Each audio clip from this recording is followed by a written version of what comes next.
Pemirsa, kita ke informasi pertama. Memasuki hari ketiga pencarian 24 penumpang KM Nurul Salsa yang masih hilang usai kapal yang mereka tumpangi tenggelam di perairan Kabupaten Kepulauan Selayar, Sulawesi Selatan. Tim SAR gabungan memperluas area penyisiran hingga 2 mil laut dari titik tenggelamnya kapal. 2 kapal milik Basarnas dan TNI Angkatan Laut serta 1 pesawat intai TNI Angkatan Udara dikerahkan untuk mencari keberadaan para korban.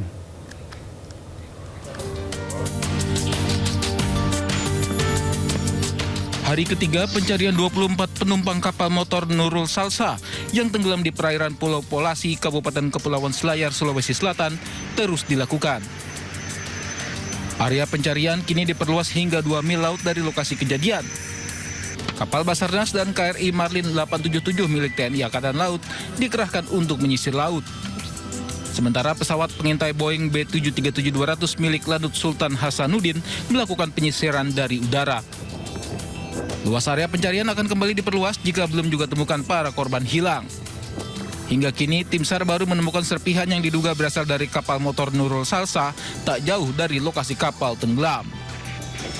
Sampai saat ini memang ada serpihan-serpihan kapal yang ditemukan oleh tim SAR gabungan ya.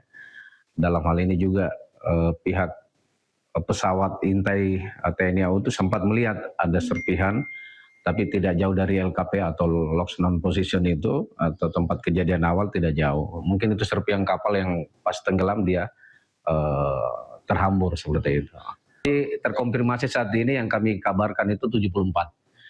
Di mana 49 itu selamat, termasuk ABK, dan 1 orang meninggal.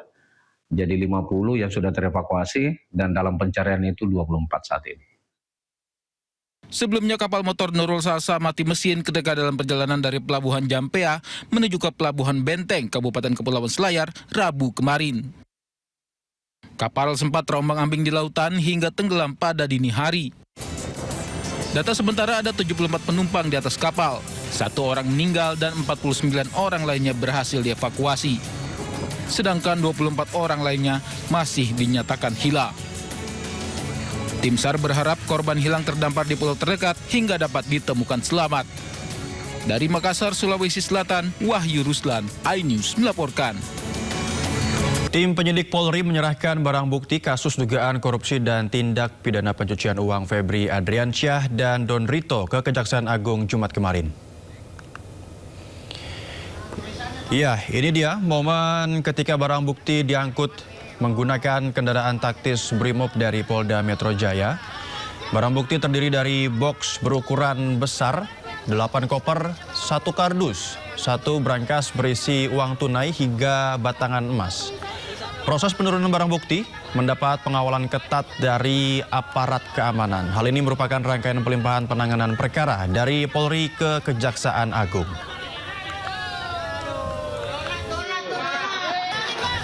Selain barang bukti, tim penyidik gabungan Korps Pemberantasan Tindak Pidana Korupsi Polri dan Polda Metro Jaya serahkan tersangka 3 kasus korupsi Don Rito ke Kejaksaan Agung Jumat siang.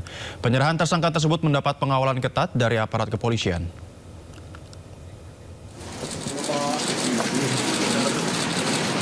Tersangka 3 kasus korupsi Don Rito keluar dari ruang tahanan Polda Metro Jaya untuk diserahkan ke Kejaksaan Agung Jumat siang. Don Rito yang mengenakan rompi tahanan hanya menunduk saat dikawal petugas menuju mobil tahanan.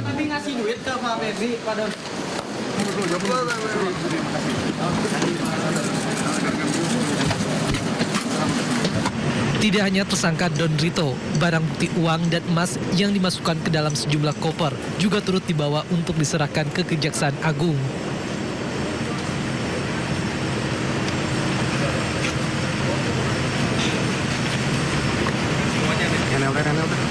Kemudian kendaraan yang membawa tersangka Don Rito berserta barang bukti dikawal ketat menuju gedung Kejaksaan Agung Jakarta Selatan.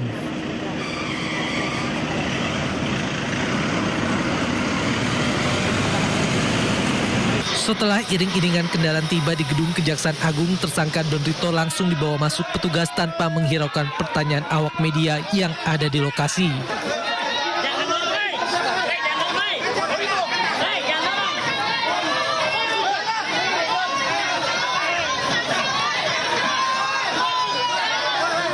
Selain itu, koper-koper yang berisi barang bukti uang dan emas juga dibawa masuk. Total ada sekitar 10 koper dan 1 berangkas yang diserahkan ke Kejaksaan Agung. Kasus yang menjerat Don Rito berkaitan dengan dugaan korupsi dan TPPU di sejumlah perkara besar, termasuk sektor batubara, PT Asabri, dan PT Krakatau Steel. Dari Jakarta, Tim Liputan iNews melaporkan. Kuasa hukum Don Rito Handika Hanggowongso mengklarifikasi jika barang bukti yang berada di rumah Febri Adriansyah merupakan milik kliennya. Handika juga menyayangkan penahanan terhadap kliennya setelah proses pelimpahan alat bukti dan tersangka ke Kejaksaan Agung.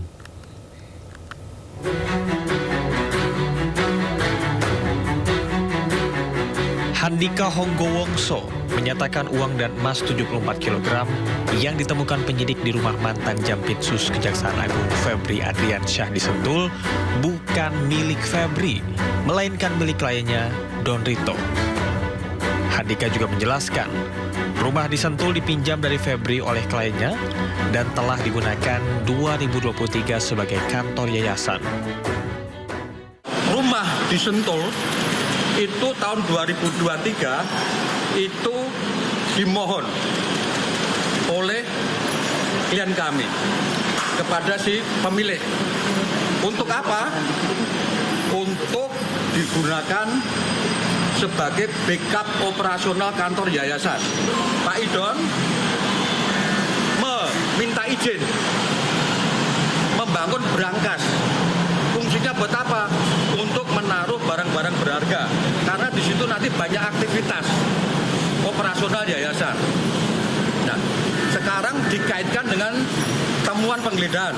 Ada 74 kg emas, 12 juta US dolar Singapura dan 4 juta something ya Amerika. Pada saatnya akan kami buka ke publik seluas-luasnya. Yang pasti itu tidak berkaitan dengan Pak Febri. Kedua, yang pasti itu ada pihak yang secara legal menyerahkan. Sementara itu, Handika Hanggowongso juga terkejut. Kliennya langsung ditahan Kejagung pasca pelimpahan berkas dan bukti dari Polri. Handika keberatan. Don Rito ditahan Kejagung karena adanya fakta-fakta yang dianggap fiktif saat berita acara pemeriksaan.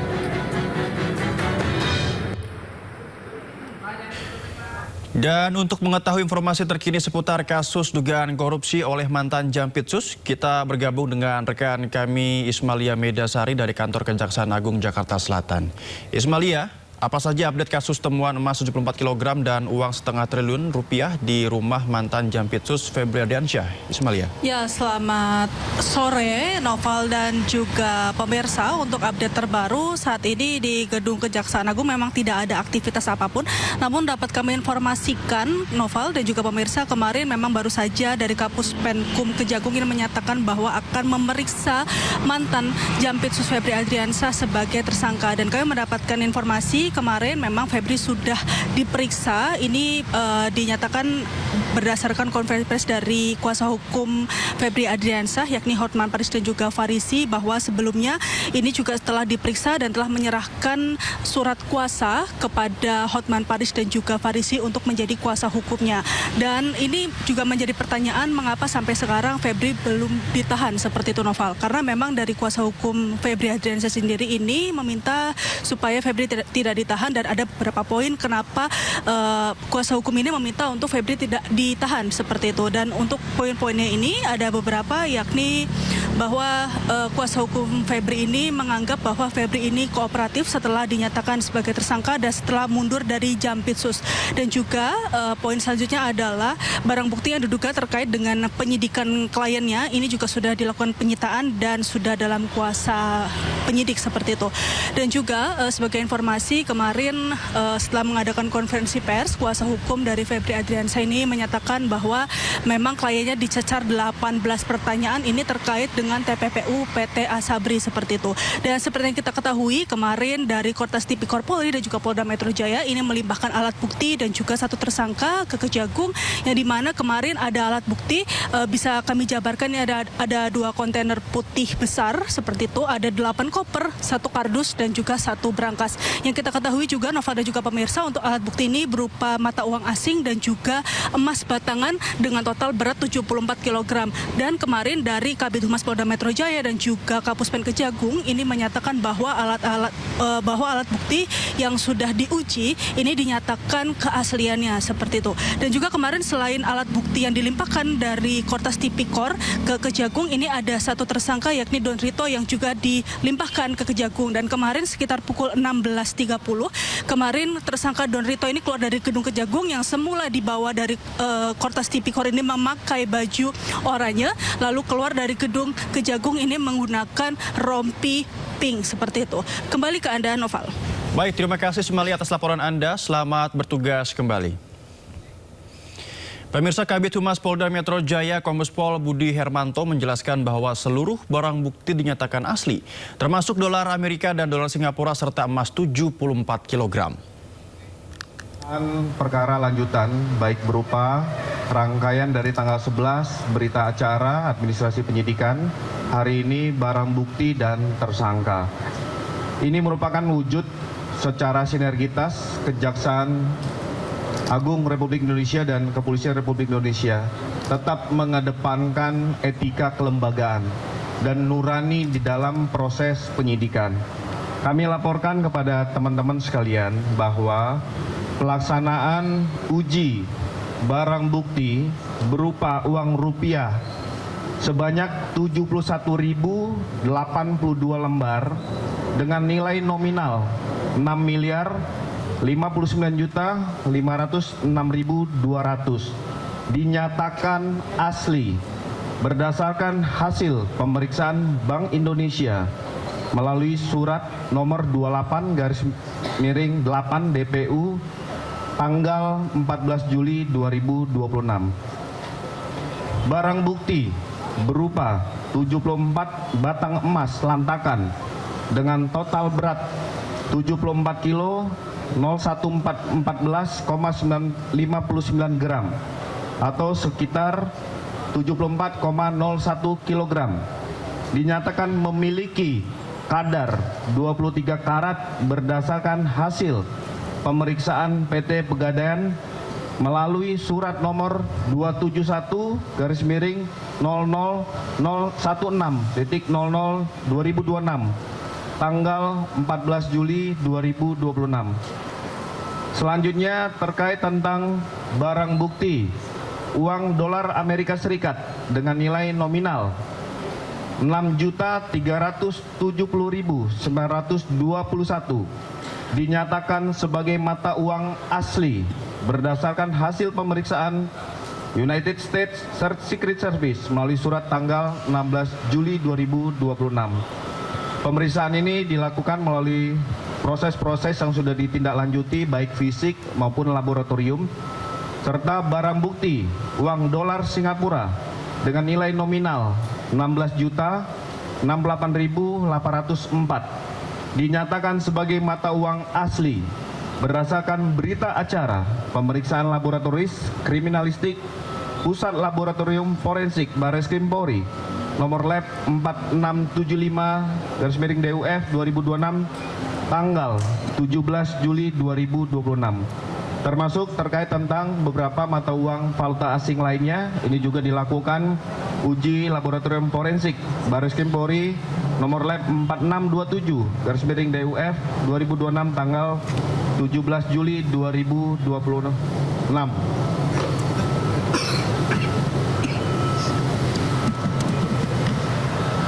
Itu dari beberapa barang bukti yang kami sampaikan kepada rekan-rekan sekalian. Ini juga sebagai wujud transparansi Kejaksaan Agung dengan Kepolisian Republik Indonesia serta sinergitas dan kolaborasi untuk kita sama-sama menyampaikan bahwa hasil penyerahan perkara lanjutan yang dilaksanakan hari ini artinya tugas dan wewenang tanggung jawab dari penyidik joint investigasi ini sudah kita serahkan secara resmi kepada penyidik Kejaksaan Agung. Pengacara Hotman Paris ditunjuk sebagai kuasa hukum ex Jampitsus Febri Adriansyah. Hotman dampingi pemeriksaan Febri Adriansyah sebagai tersangka di Kejaksaan Agung.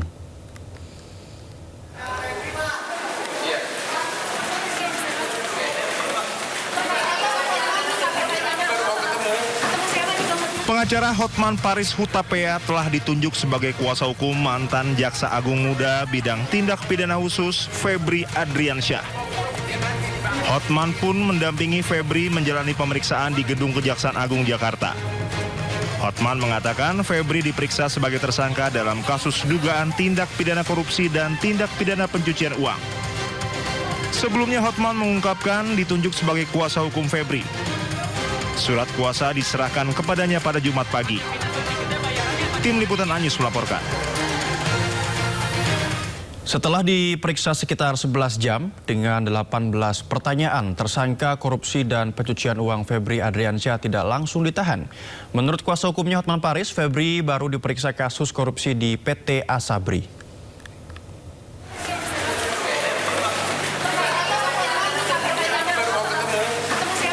Setelah resmi menjadi pengacara Febri Adriansyah, Hotman Paris Hutapea langsung dampingi ex Jampitsus itu jalani pemeriksaan di Kejaksaan Agung. Ya baru mau ketemu, nanti dibahas nanti. Hotman menyebut Febri diperiksa sebagai tersangka untuk dugaan kasus korupsi dan tindak pidana pencucian uang di PT Asabri. Menurut Hotman, setelah menjawab 18 pertanyaan dari penyidik Kejagung, Febri tidak ditahan. Hari ini sudah di BAP, tadi dari jam berapa tadi? Jam 10. 9. Dari jam 9 sampai baru selesai, ada 18 pertanyaan. 18 pertanyaannya sudah dijawab dengan baik dan kesimpulannya tidak ada penahanan. Diperiksa sebagai tersangka. Hari ini hanya sebatas kepada kasus PT Asabri. Febri Adriansyah dan rekannya Don Rito ditetapkan sebagai tersangka untuk 3 kasus korupsi sekaligus, yakni korupsi di PT Asabri, PT Krakatau Steel, dan kasus korupsi pengadaan batubara di PT PLN. Berbeda dengan Febri yang masih melenggang bebas, karibnya Don Rito kini sudah mendekam di penjara. Tim Liputan iNews melaporkan. Dinilai cacat prosedur dan langgar hukum, pengalihan berkas perkara ex Jampitsus Febri Adriansyah dari kepolisian ke Kejagung digugat ke pengadilan. Sementara menurut polisi, pelimpahan berkas Febri ke Kejagung dilakukan demi sinergitas antar lembaga.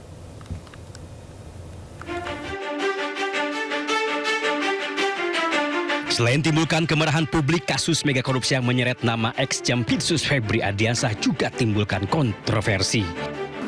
Sejumlah pihak mempermasalahkan pengalihan berkas perkara dari kepolisian ke Kejaksaan Agung. Lembaga Pengawasan, Pengawalan, dan Penegakan Hukum Indonesia atau LP3HI bahkan sudah melayangkan gugatan pra-peradilan ke PN Jakarta Selatan. LP3HI menilai pengalihan penyidikan kasus Febri Adriansyah oleh Kortas Tipikor cacat prosedur formil dan melanggar hukum pidana. Kami melihat bahwa apa yang dilakukan oleh Kortas Tipikor dengan cara mengalihkan berkas perkara kepada Kejaksaan Agung itu tidak sesuai. Pertama, memang dalam aturannya tidak ada. Di dalam KUHP itu pelimpahan itu bisa terjadi kalau berkasnya lengkap dari penyidik kepada penuntut. Kalau antar penyidik hanya bisa dilakukan oleh KPK dalam bentuk pengambil alihan. Saya berharap nanti dari situ nanti hakim akan menguji. Kami berharap juga Kortas Tipikor itu akan membuka alasan kenapa kemudian dihentikan, yang kemudian dialihkan kepada Kejaksaan Agung. Tidak hanya LP3HI, masyarakat anti korupsi atau MAKI juga akan gugat Kortas Tipikor atas tindakan mengalihkan perkara ke Kejagung. Pengalihan kasus ini dari polisi ke jaksa, itu mau Anda lawan? Ya kita uji, bukan dilawan loh ya, kita uji. Pra-peradilan dia lah. Ya kalau memang nanti dikabulkan biar tetap di polisi. Kan gitu. Kalau ditolak berarti ya boleh ke jaksa kan. Sementara itu Kortas Tipikor Polri menyebut jika penyelidikan dan penyidikan yang mereka lakukan sudah sah secara hukum. Bahwa penanganan Polri, penanganan penyidikan terhadap 3 perkara telah dilimpahkan ke Kejaksaan Agung dalam rangka untuk sinergitas. Febri Ardiansyah ditetapkan sebagai tersangka untuk 3 kasus korupsi, yakni pengadaan batu bara PT PLN, korupsi di PT Asabri, dan korupsi PT Krakatau Steel. Jika rekannya sesama tersangka Don Rito sudah ditahan, hingga kini Febri masih melenggang bebas. Tim Liputan iNews melaporkan.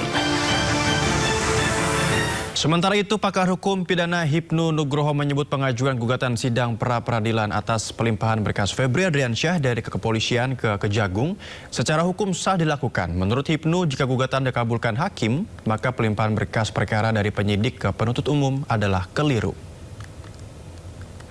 Hakim akan mengabulkan itu tergantung. Tergantung karena di dalam suatu penanganan pra-peradilan sekarang itu selalu berkembang dinamika dengan masyarakat. Jadi kelihatannya kalau kita lihat dalam putusan-putusan MK itu berkembang sekali. Penetapan tersangka dulu tidak masuk, penyitaan juga tidak sekarang menjadi masuk. Kemudian terkait dengan pemblokiran dulu nggak masuk, sekarang menjadi masuk. Nah, ini suatu perkembangan. Oleh karena itu kalau nanti upaya pra-peradilan itu diterima, dikabulkan oleh hakim pengadilan pra-peradilan, berarti ini ada suatu temuan baru, suatu ide baru bahwa ketika seorang penyidik menyerahkan pada penuntut umum itu suatu bagian yang keliru, tapi juga ditolak. Mantan Bupati Kuansing, Suhardiman Ambi membantah tudingan dirinya meninggalkan amplop untuk Menteri Kehutanan Raja Juli Antoni. Bantahan disampaikan usai menjalani pemeriksaan lanjutan di Gedung Merah Putih KPK.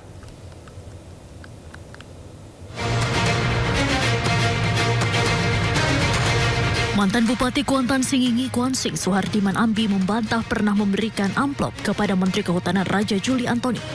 Bantahan itu disampaikan usai menjalani pemeriksaan di Gedung Merah Putih KPK Jumat siang. Suhardiman menegaskan amplop yang diduga berisi uang pecahan dolar Singapura tersebut bukan berasal dari dirinya. Bahkan ia mengaku tidak mengetahui adanya amplop yang disebut ditemukan usai pertemuannya dengan Raja Juli. Di amplop Pak. Saya nggak tahu isinya. Nggak tahu isinya apa ya? Itu Bapak yang ngasih Pak. Bapak yang ngasih. Gue Bapak yang ngasih. Kenapa dikasih Pak? Kenapa dikasih Pak? Kenapa dikasih Pak? Kasih tanggapannya dong Pak. Sementara itu KPK menyatakan laporan penolakan gratifikasi Menteri Kehutanan Raja Juli Antoni telah selesai diproses di Deputi Pencegahan. Meski demikian, penyidik KPK masih mendalami pihak yang berinisiatif memberikan amplop serta motif di balik itu. Terkait dengan pelaporan gratifikasi yang dilakukan oleh Pak Menhub ini sudah case close. Sedangkan di penindakan ini masih akan terus didalami keterkaitannya. Karena dalam konstruksi perkaranya Pak Bupati setelah mengumpulkan uang dari para pihak tersebut, kemudian uang ini diberikan kepada Pak Menteri. Nah, ini tentu didalami. Maksud, tujuan, inisiatifnya dari pihak siapa, motifnya untuk apa, semuanya akan didalami oleh penyidik. Sebelumnya, Menteri Kehutanan Raja Juli Antoni mengungkapkan bahwa Bupati Kuansing Suhardiman Ambi pernah beraudiensi di Kementerian Kehutanan pada 2 Juni 2026 terkait pelepasan kawasan hutan. Usai pertemuan, Raja Juli mengaku menemukan sebuah amplop yang ditinggalkan Bupati Kuansing Suhardiman. Dirinya langsung memerintahkan agar amplop tersebut dikembalikan pada 12 Juni 2026 sebelum KPK melakukan operasi tangkap tangan terhadap Suhardiman Ambi. Tim Liputan iNews melaporkan. Pemirsa, viral di media sosial seorang pejabat Camat Madiun Muksin Harjoko terekam bermain game di ponsel saat sidang paripurna DPRD Kabupaten Madiun. Setelah ramai jadi perbincangan warganet, pejabat tersebut akhirnya mengakui perbuatannya dan menyampaikan permohonan maaf.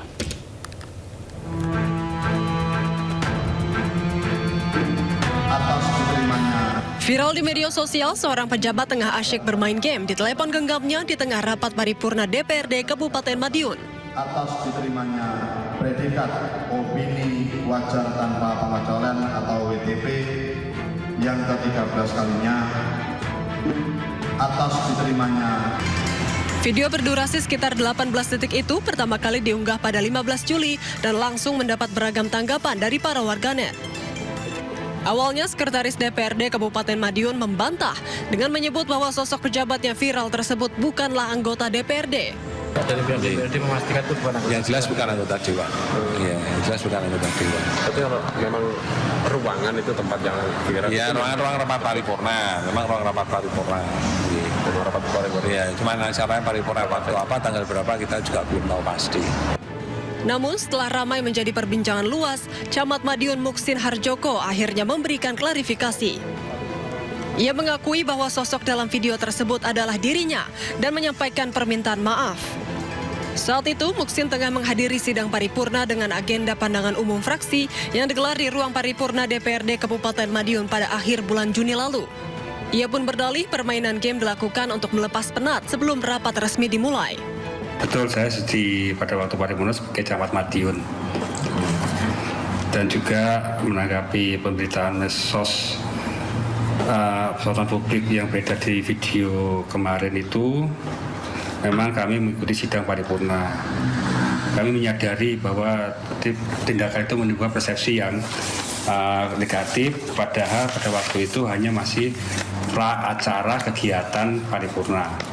Jadi sebelum paripurna itu kegiatannya, dan itu pun kami main game online, tidak judi online, tapi hanya game online biasa. Ia pun berjanji tidak akan mengulangi perbuatan serupa, terutama saat menghadiri kegiatan resmi, serta berkomitmen menjaga etika dan profesionalisme sebagai aparatur sipil negara. Dari Madiun, Jawa Timur, Arif Wahyu Effendi, iNews melaporkan.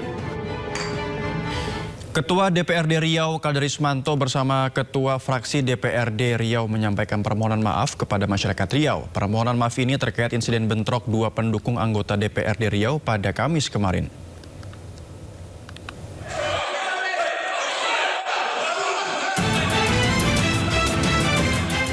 Ketua DPRD Riau Kaderismanto bersama Ketua Fraksi DPRD Riau menyampaikan permohonan maaf kepada masyarakat Riau. Permohonan maaf ini terkait atas insiden bentrok dua pendukung anggota DPRD Riau pada Kamis sore di kantor DPRD Riau. Kericuan terjadi saat rapat membahas anggaran. Kericuan diduga terjadi antara dua anggota dewan, yakni Wakil Ketua DPRD Riau, Parisman Ihwan, dengan Ketua Komisi 5 DPRD Riau, Indra Gunawan. Peristiwa yang sangat memalukan itu sempat viral di media sosial dan mendapat kecaman dari warganet. Permohonan maaf secara resmi disampaikan langsung oleh Ketua DPRD Riau Kaderismanto bersama Ketua Fraksi serta Ketua Badan Kehormatan DPRD Riau I Mustiar di ruangan rapat DPRD Provinsi Riau Jumat siang terkait insiden yang memalukan itu. Kaderismanto menegaskan bahwa insiden bentrok dua pendukung anggota DPRD Riau itu tidak berkaitan dengan substansi rapat resmi. Atas nama lembaga, atas nama pimpinan dan seluruh anggota DPRD Provinsi Riau, kami mengucapkan permohonan maaf yang setinggi-tingginya. Kejadian kemarin itu sesungguhnya memang terjadi pada saat pembahasan Badan Anggaran DPRD dan DAPD Provinsi Riau. Tetapi substansinya bukanlah pada pembahasan Badan Anggaran itu. Kenapa? Penyelesaian dugaan pelanggaran etik diserahkan sepenuhnya kepada Badan Kehormatan DPRD Riau. Badan Kehormatan memiliki wewenang untuk memeriksa, menilai, dan merekomendasikan sanksi sesuai dengan tata tertib anggota DPRD Riau dan peraturan perundang-undangan. Dari Pekanbaru Riau, Indra Yusrizal, iNews melaporkan. Pemirsa, home industri cairan etomidat ditemukan polisi dan bea cukai di perumahan Pantai Indah Kapuk, Jakarta Utara. Penemuan berawal dari cairan di dalam botol bekas sampo. Paket yang itu mana kau bikin? Where's paket? Where's paket? I've been inside already. Okay, so speak English. Chinese. Oh, Chinese. Okay. Polisi mendatangi sebuah rumah di Pantai Indah Kapuk, Jakarta Utara, menemukan seorang warga negara Singapura. Polisi langsung melakukan pemeriksaan. Pelaku langsung ditangkap yang diduga sebagai peracik. Dalam pemeriksaan ditemukan ribuan kartrid yang kosong serta berbagai peralatan yang digunakan untuk memindahkan cairan etomidate ke dalam kartrid siap edar. Pengembangan kasus berawal dari penemuan 2 botol cairan etomidate yang dibungkus dalam kemasan sampo dengan berat sekitar 2.200 gram bruto. Untuk berapa lamanya ini masih kita lakukan pendalaman, dan untuk banyaknya ya kita estimasi untuk saat ini kita bisa estimasikan dari 2.000 kilo atau 2.000 liter etomidate bisa untuk 2 liter etomidate ya Pak? Iya. Itu bisa hampir 2.000 cartridge yang siap edar. Pengungkapan ini masih terus dikembangkan untuk mengungkap seluruh jaringan serta alur pasokan bahan baku etomidate yang diduga berasal dari luar negeri. Dari Tangerang, Banten, Hasnugara iNews melaporkan. Gubernur DKI Jakarta Pramono Anung memastikan jembatan penyeberangan orang di Jalan Kapten Tendean, Jakarta Selatan akan dibangun kembali. Sebelumnya, jembatan rusak parah akibat ditabrak oleh truk pengangkut alat berat.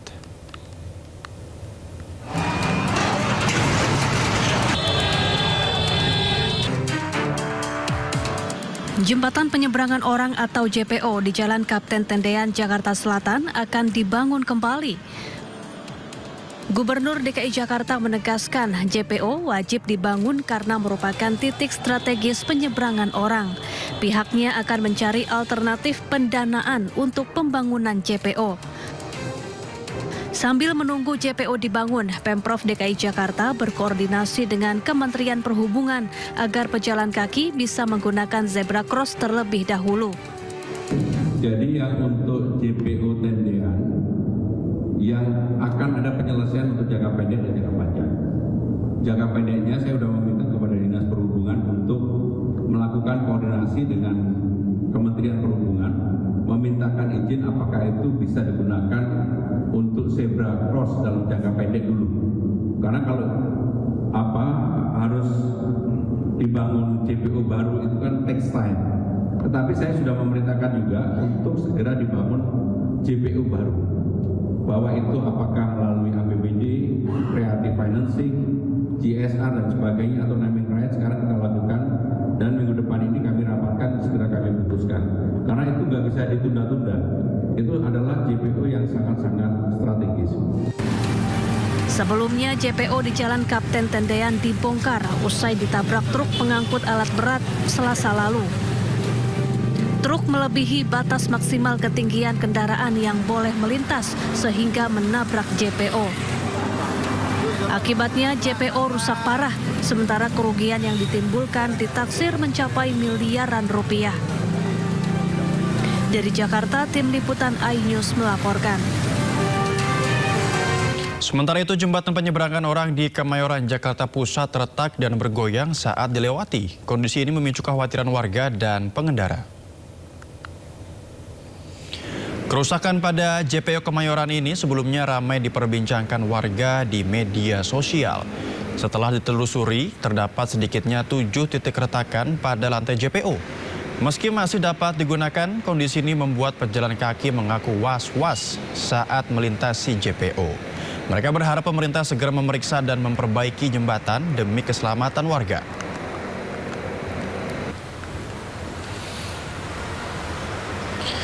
Ratusan mahasiswa berunjuk rasa di kawasan Patung Kuda, Jakarta. Masa yang datang membawa 3 tuntutan, salah satunya menuntut evaluasi program MBG.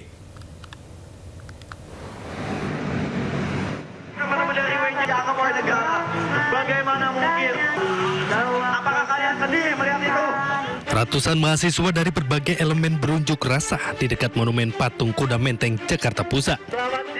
Dalam aksinya mereka membawa 3 tuntutan kepada pemerintah, seperti pembenahan sistem tata negara, penyelamatan sektor pendidikan, serta penguatan kedaulatan masyarakat sipil.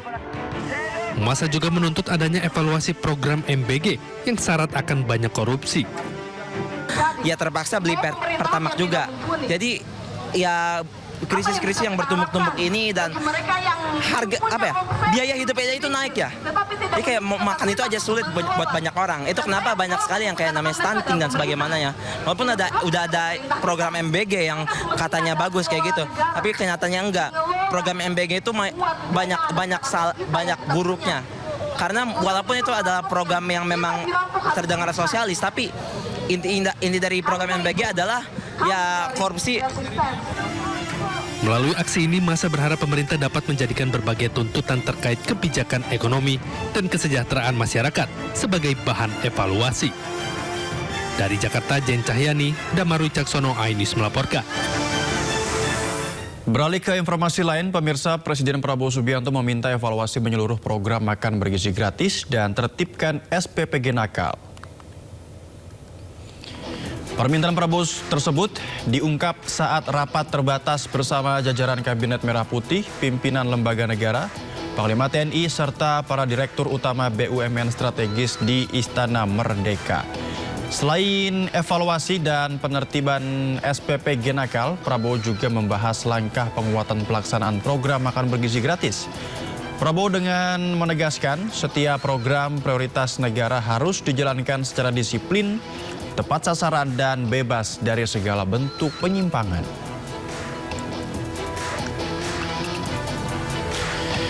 Presiden Prabowo Subianto pimpin panen raya serentak. Panen raya dilaksanakan di 43 titik se-Indonesia dan dilakukan secara simbolik di Kabupaten Malang, Jawa Timur.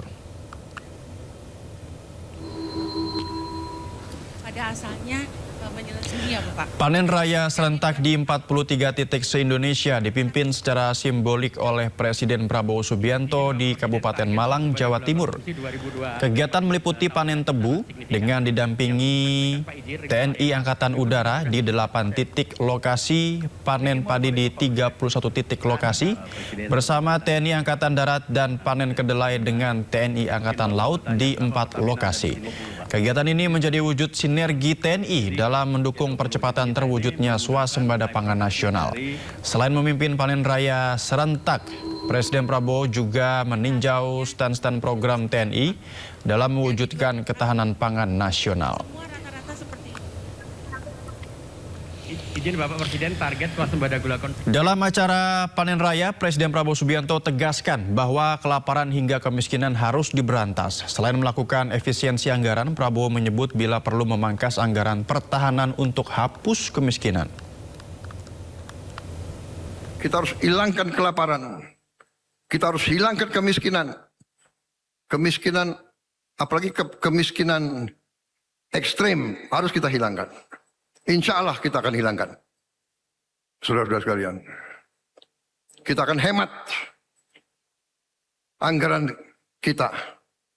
Kita akan bikin efisien. Bila perlu, anggaran pertahanan kita kurangi, anggaran polisi kita kurangi untuk menghilangkan kemiskinan. Pemirsa, kawasan Silang Tenggara Monumen Nasional Jakarta Pusat siap jadi saksi pagelaran musik klasik megah pada hari ini. Konser Akbar Monas yang dihelat secara gratis dan terbuka untuk umum ini akan segera dimulai pada pukul 7 malam nanti.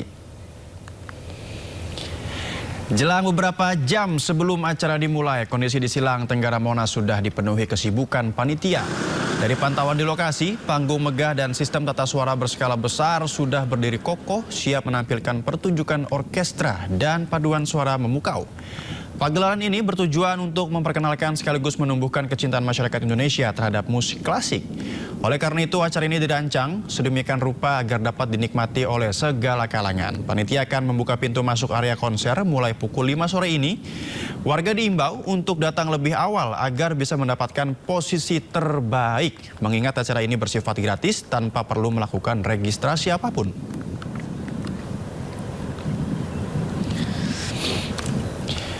Dan seperti apa situasi terkini jelang konser Akbar Orkestra yang akan digelar pada pukul 6:30 malam nanti, dan bagaimana caranya mengakses lokasi tersebut, kita bergabung dengan Selena Yahya dari Silang Monas, Jakarta. Selamat sore Selena, apa yang akan disajikan di konser Akbar malam nanti?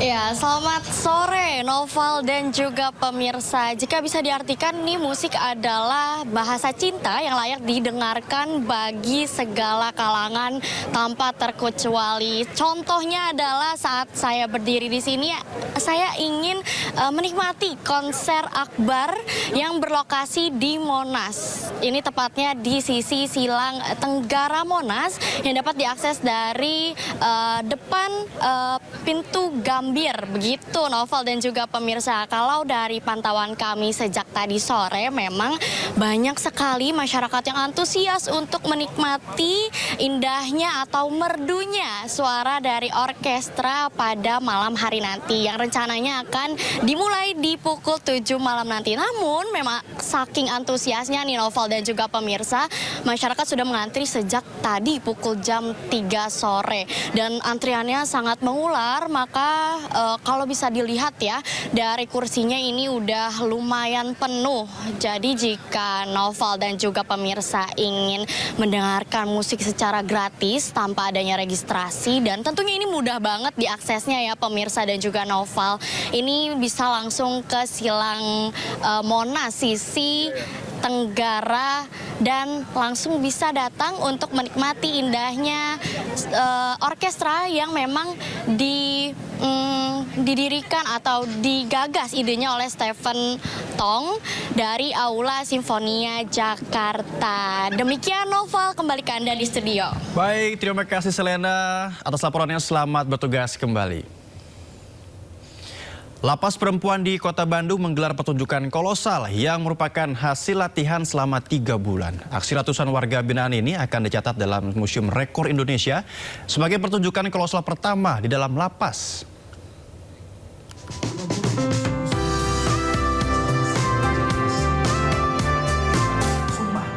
Lembaga pemasyarakatan yang selama ini identik dengan hukuman, kini beralih menjadi sebuah pertunjukan seni yang digelar di Lapas Perempuan kelas 2A Bandung di Sukamiskin. Ratusan warga binaan menghidupkan kembali legenda Jawa Barat melalui opera kolosal bertajuk Ciyung Wanara, Takdir yang Kembali. Total ada 407 peserta yang terlibat, terdiri dari warga binaan, petugas lapas, dan beberapa organisasi seni serta mahasiswa. Persiapannya tidak main-main. Selama 3 bulan mereka berlatih, menghafal dialog, mendalami karakter hingga koreografi. Acara ini merupakan bagian dari program pembinaan berbasis kebudayaan sekaligus menjadi upaya mencetak rekor muri. Dan pada hari ini juga dicatat dalam rekor muri, tapi untuk penghargaannya nanti akan diberikan secara langsung oleh Bapak Jaya Supranerji Jakarta. Ibu sendiri melihat talenta mereka seperti apa nih dalam proses 3 bulan ini? Talenta luar biasa. Mereka yang tadinya nol dari something menjadi nothing, dan hari ini kami buktikan menjadi amazing. Melalui aktivitas ini, warga binaan diberikan ruang untuk mengembangkan potensi yang dapat menjadi bekal serta kesiapan sebelum kembali ke tengah masyarakat. Dari Bandung, Jawa Barat, Puji Prayitno, iNews melaporkan.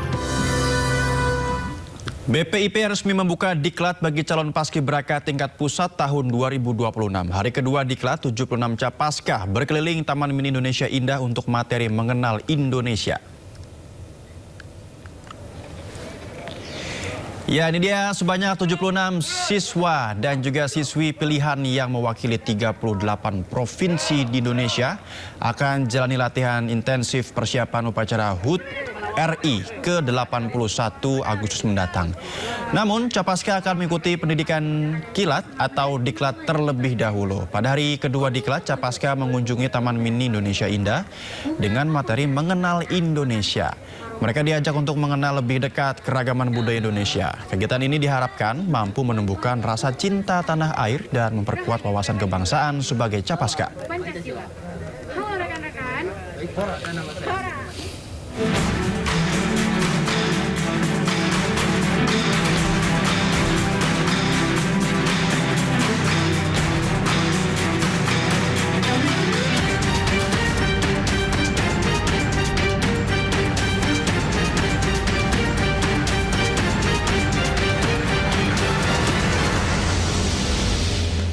Menteri Keuangan Republik Indonesia Purbaya Yudi Sadewa optimis Koperasi Desa Merah Putih akan meraup keuntungan. Purbaya ungkap dalam rapat kabinet sudah diputuskan bahwa ke depan seluruh barang bersubsidi akan dijual melalui jaringan Koperasi Desa Merah Putih. Menurut Purbaya, dari nilai operasional sudah pasti untung. Sebelumnya Presiden Prabowo Subianto menyampaikan bahwa barang subsidi harus disalurkan melalui Kopdes Merah Putih supaya benar-benar tepat sasaran. Prabowo juga sampaikan nantinya Koperasi Desa Merah Putih akan dikembangkan jadi pusat pelayanan ekonomi desa yang terintegrasi, di mana di dalamnya akan tersedia kantor koperasi, toko sembako, layanan simpan pinjam hingga apotik desa. Diputuskan di rapat kabinet bahwa semua barang-barang yang bersubsidi akan disalurkan lewat Koperasi Desa Merah Putih dan tidak diperjualbelikan di luar itu. Jadi harusnya dari situ aja Koperasi Desa Merah Putih sudah pasti untung. Asal nggak dikorupsi lah harusnya sih aman. Menteri Koordinator Bidang Pangan Zulkifli Hasan memastikan Koperasi Desa Merah Putih KDKMP akan menjadi penyerap hasil panen petani dan nelayan untuk menjaga stabilitas harga. Dalam seminar nasional KDKMP yang diselenggarakan Kemendes PDT bersama 10 asosiasi desa di Jakarta, Menko Pangan Zulkifli Hasan menegaskan koperasi akan membeli hasil panen petani dan nelayan saat harga pasar turun di bawah harga yang ditetapkan oleh pemerintah. Selain jaga stabilitas harga, Kopdes Merah Putih juga akan menjadi pusat penyaluran berbagai program pemerintah termasuk bantuan sosial, pupuk subsidi, dan sarana produksi pertanian. Pemerintah berharap keberadaan Koperasi Desa Merah Putih dapat memperkuat perekonomian desa dan meningkatkan kesejahteraan petani serta nelayan. Kalau di desa itu harga gabah yang sudah kita tentukan 6,5, harganya cuma 6.000, nanti koperasi akan beli. Koperasi store kepada Bulog. Itu fungsi sebagai off-taker, termasuk jagung. Itulah saudara, saya jelaskan kepada teman-teman tadi, itu sudah kami rataskan semalam, putusan dari Bapak Presiden langsung, semalam. Sudah diputuskan, ya, semalam dalam rakor. Pemirsa, ini ada informasi yang di luar dugaan karena salah satu sekolah membuat sebuah MPLS menjadi tidak membosankan di Solo, Jawa Tengah. Sebuah SMP mengemas MPLS dengan tema Piala Dunia hingga belajar pun jadi gembira dan semangat.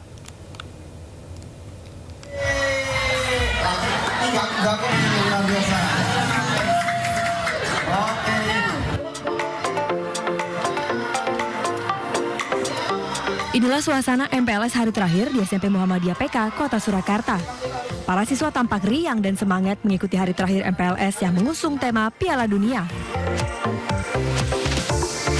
Mereka datang mengenakan atribut dan kostum sepak bola yang mewakili berbagai negara peserta Piala Dunia sesuai tim favorit masing-masing. Suasana sekolah pun berubah layaknya pesta sepak bola dunia.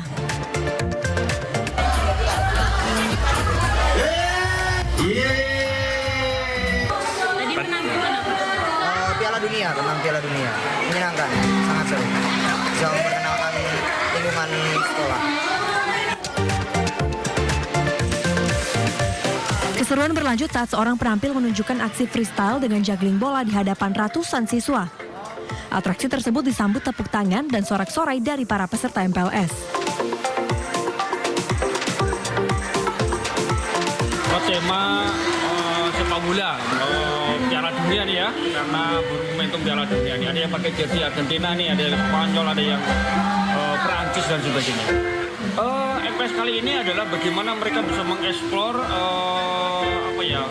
kompetensi atau skill yang mereka miliki dengan wadah tadi olahraga ya, karena kita di sekolah tidak hanya mengedepankan akademik tapi juga non akademik ya. Melalui tema Piala Dunia, siswa diajak memahami nilai perjuangan, kerja keras, sportivitas, dan semangat untuk meraih prestasi hingga ke puncak kesuksesan.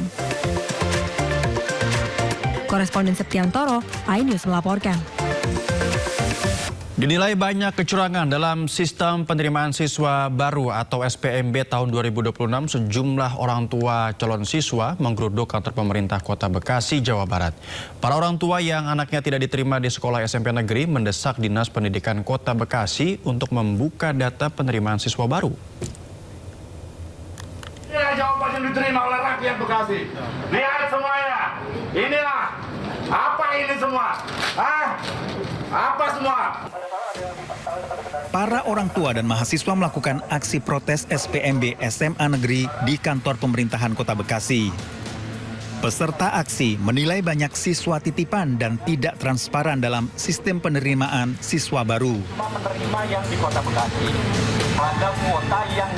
Penerimaan dinilai menyisakan sejumlah persoalan, mulai dari dugaan data tidak sesuai, calon siswa dari luar wilayah, hingga pungutan di sekolah.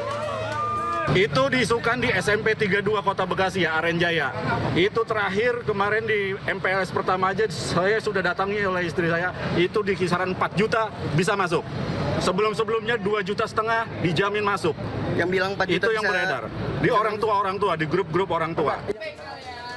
Pemerintah Kota Bekasi akan melakukan penelusuran terkait dugaan masalah dalam sistem SPMB. Nah, gini itu menjadi dan Pak Wali Kota sudah komitmen semuanya akan transparan dan nanti akan disampaikan kepada masyarakat.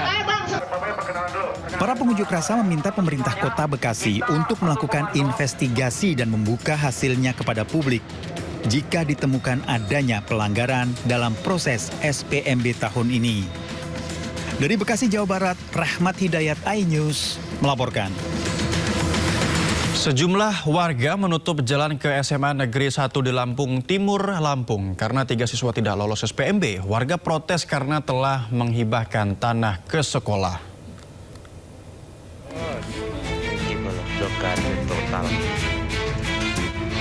Warga Pulau Sari, Lampung Timur melakukan aksi blokade jalan menuju ke SMA Negeri 1 Labuhan Ratu.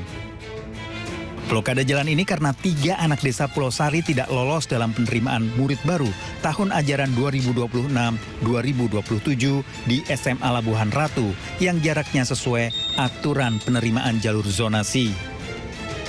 Bangunan SMA Negeri 1 Labuhan Ratu berdiri di atas lahan desa yang telah dihibahkan. Sekitar paling 20 meter sama 50 meter itu nggak keterima. Itu 3 anak.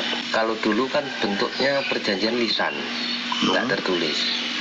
Nah, itu kok nggak diterima.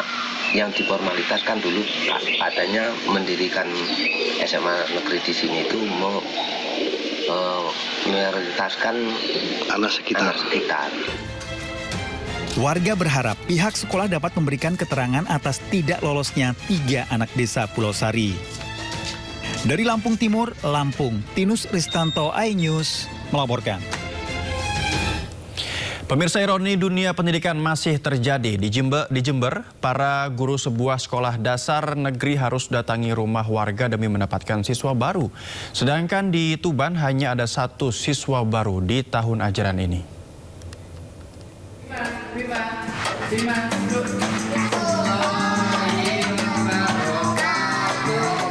Tahun ajaran baru 2026, SDN Curah Nongko 3 Kecamatan Tempurejo, Jember hanya menerima 7 siswa baru. Jumlah ini meningkat dibanding tahun lalu yang hanya mendapat 1 siswa. Namun untuk mendapatkan 7 siswa tersebut bukanlah hal mudah. Para guru harus mendatangi rumah warga satu persatu untuk memberikan pemahaman dan meyakinkan orang tua agar mau menyekolahkan anaknya di SDN Curah Nongko 3. Untuk menarik perhatian warga agar tahun depan lebih banyak anak bersekolah di SDN Curah Nongko 3, pada akhir masa MPLS, pihak sekolah menggelar pawai rumbai payung berkeliling kampung. Kalau tahun yang lalu kita hanya dapat 1 siswa, hanya karena mungkin pertimbangan gedung dan sebagainya, dan sekarang saat ini kita juga sudah berusaha semaksimal mungkin berbagai upaya kita lakukan, baik melalui masyarakat, melalui komite sekolah, bahkan guru-guru sendiri terjun. Alhamdulillah kita ada peningkatan. Tahun ini kita mendapatkan siswa sebanyak 7 orang anak. Pihak sekolah berharap dukungan pemerintah untuk mempercepat perbaikan ruang kelas yang rusak agar proses belajar mengajar dapat berjalan lebih aman dan nyaman. Di Tuban, Jawa Timur, salah satu sekolah dasar negeri pada tahun ajaran ini hanya menerima 1 peserta didik baru. Adiptia Irwansyah, bocah berusia 7 tahun, menjadi satu-satunya peserta didik baru di kelas 1. Akibatnya, pihak sekolah menerapkan pembelajaran gabungan dengan siswa kelas 2 hingga kelas 6. Pihak orang tua khawatir proses belajar anaknya tidak berjalan optimal. Menanggapi hal ini, Bupati Tuban menilai banyaknya instansi pendidikan negeri maupun swasta, serta fluktuasi angka kelahiran menjadi faktor penyebab utama. Memang dinamikanya beragam ya teman-teman, yang artinya kami menitik beratkan anak-anak ini bersekolah terlebih dahulu. Ya, nanti kalau penataan di dalamnya akan kita terus evaluasi. Tim Liputan iNews melaporkan. Warga di sejumlah daerah mengalami krisis air bersih di tengah kekeringan akibat musim kemarau. Di Indramayu, Jawa Barat, bahkan warga terpaksa mandi dan mencuci menggunakan air kotor.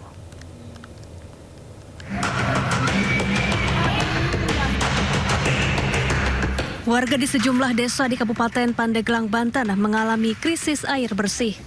Sejak musim kemarau, sumur-sumur mereka mengering sehingga menyulitkan aktivitas sehari-hari. Kondisi ini sudah terjadi hampir 2 bulan.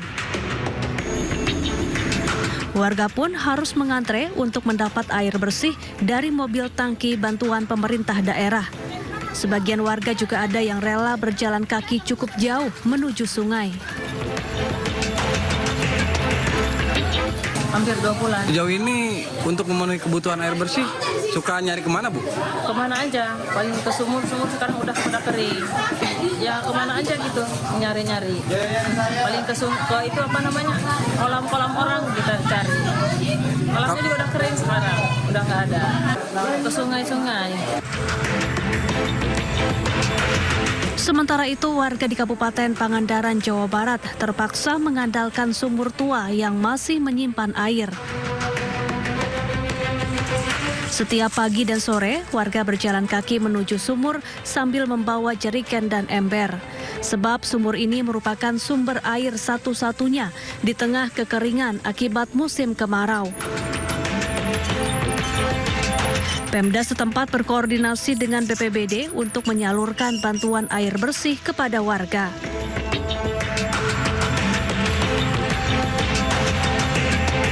Di Kecamatan Kerangkeng, Indramayu, Jawa Barat, warga terpaksa mandi dan mencuci di sungai kotor.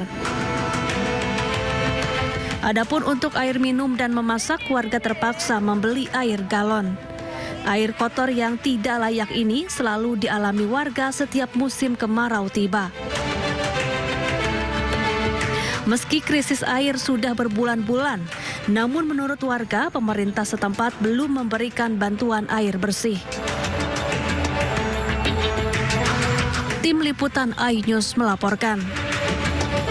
Musibah kebakaran melanda permukiman warga di wilayah Cengkareng, Jakarta Barat. Sedikitnya 1 rumah dan 6 kontrakan ludes terbakar api. Diduga asal api akibat korsleting listrik. Izin Komandan, lokasi padat Komandan, mohon diluncurin Komandan. Kepulan asap disertai kobaran api menghanguskan permukiman penduduk di Jalan Gang Al-Amin, Cengkareng, Jakarta Barat. Kobaran api nampak dari bagian atas bangunan dan menjalar ke bagian bawah. Sedikitnya 1 rumah dan 6 kontrakan ludes terbakar. Diduga kobaran api terjadi akibat korsleting listrik. Berselang 30 menit, kobaran api berhasil padam setelah 15 unit mobil pemadam kebakaran Jakarta Barat berjibaku memadamkan api. Yang terdampak itu sama yang punya kontrakan sekitar ada 14 orang. Oh, oke. Penyebabnya apa sih Pak RT ini? Korsleting listrik. Akibat kebakaran ini, 7 kakak berisi 17 jiwa kehilangan tempat tinggal. Kasus kebakaran ditangani Polsek Cengkareng, Jakarta Barat. Dari Jakarta, Miftahul Gani, iNews melaporkan. Lubang amblas raksasa muncul secara tiba-tiba di tengah kawasan permukiman kota Novosibirsk, Rusia, memicu kepanikan warga. Sebuah lubang amblas raksasa muncul di lingkungan Gorsky, kota Novosibirsk, Rusia. Lubang tersebut memiliki diameter sekitar 50 meter dan kedalaman mencapai 15 meter, menyisakan kawah besar di dekat kawasan permukiman. Petugas mengerahkan alat berat untuk menangani lubang menganga yang mengancam lingkungan sekitar. Kerusakan tersebut memicu longsoran tanah hingga membentuk lubang raksasa yang menelan sebagian area parkir dan beberapa pohon. Petugas terus melakukan perbaikan, termasuk memompa air dari lokasi dan memperkuat dinding lubang demi mencegah terjadinya amblasan susulan. Longsor besar menerjang wilayah Chongqing, Cina. Lebih dari 10 bangunan tertimbun batu dan tanah. Longsor berskala besar menerjang Kabupaten Otonom Pengshui, Chongqing, Cina. Rekaman dari lokasi menunjukkan parahnya kerusakan dengan bangunan-bangunan tertimbun material longsor. Sementara polisi menutup kawasan tersebut untuk mempermudah proses evakuasi dan penyelamatan. Lebih dari 1.100 warga telah dievakuasi dan sedikitnya 10 orang berhasil diselamatkan. Tim gabungan masih menyisir timbunan batu dan tanah di tengah ancaman pergerakan lereng susulan. Belum ada informasi mengenai jumlah korban meninggal atau warga yang masih hilang. Gempa bumi dahsyat bermagnitudo 7,4 mengguncang wilayah selatan Meksiko. Guncangan kuat memicu mengeluarkan peringatan tsunami.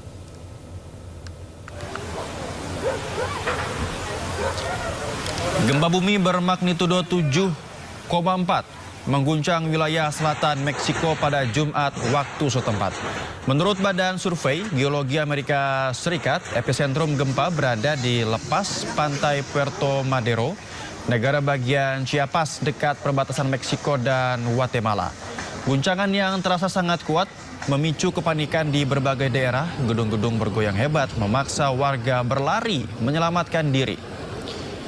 Sistem peringatan tsunami Pasifik yang berpusat di Hawaii mengeluarkan peringatan tsunami menyusul potensi gelombang yang dapat menghantam sejumlah wilayah pesisir. Dan hingga kini belum ada laporan mengenai korban jiwa maupun kerusakan besar akibat gempa tersebut.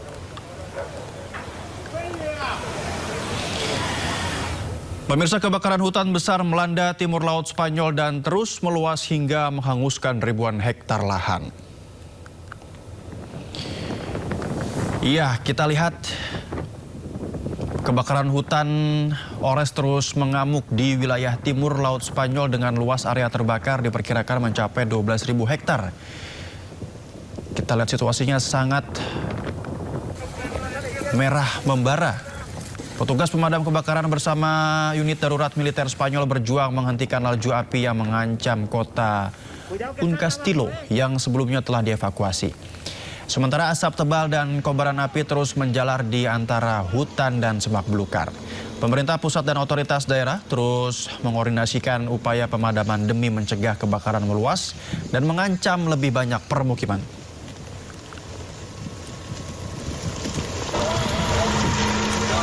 Kita ke informasi lain, pemirsa. Saling serang Iran Amerika Serikat terus berlanjut. Iran meluncurkan rudal-rudal mereka di pangkalan militer Amerika Serikat di Yordania.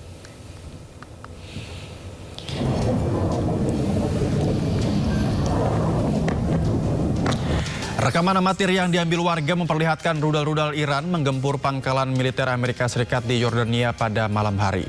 Militer Iran targetkan fasilitas militer Amerika Serikat sebagai respon atas serangan terbaru Amerika.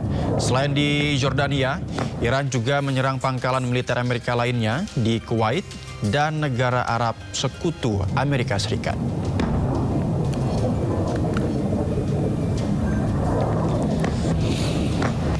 Sebelumnya, militer Amerika Serikat mengklaim telah menghancurkan sebuah menara pengawas di pesisir Teluk Oman yang disebut menjadi bagian dari jaringan pengawasan maritim Korps Garda Revolusi Islam Iran. Rekaman yang dirilis oleh Senkom memperlihatkan sebuah serangan menghantam fasilitas menara pengawas di pelabuhan Syahid Kalantari, Syabahar di pesisir Teluk Oman. Serangan tersebut memicu kepulan asap tebal yang membumbung ke udara. Senkom mengklaim menara ini merupakan bagian dari jaringan pengawasan maritim milik Korps Garda Revolusi Islam Iran atau IRGC. Menurut pihak Amerika, fasilitas tersebut digunakan untuk memantau pergerakan kapal-kapal komersial yang melintasi Selat Hormuz. Otoritas Iran belum memberikan tanggapan resmi atas klaim serangan tersebut.